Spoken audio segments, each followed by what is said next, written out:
Hey guys, it's Crystal with Crystal Pest Control with another quick tip on how to reduce a competitive food source specifically for German cockroaches in the kitchen. They love appliances, stoves, they love heat, they love grease, and they love old food.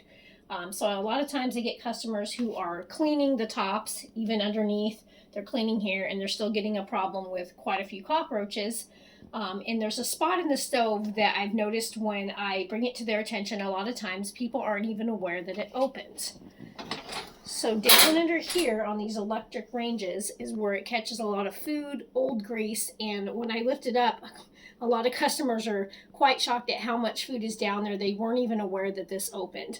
So if you can get to this and your stove does open like this, you definitely want to clean in here, and it will help reduce the competitive food source to where they're left only to eat the bait we put out. They will be down inside here and live and come out at night and eat that food. So if you can get that cleaned up, that will help them to not want to eat only but the bait that we put out. For more information, please visit us at crystalpestcontrol.com.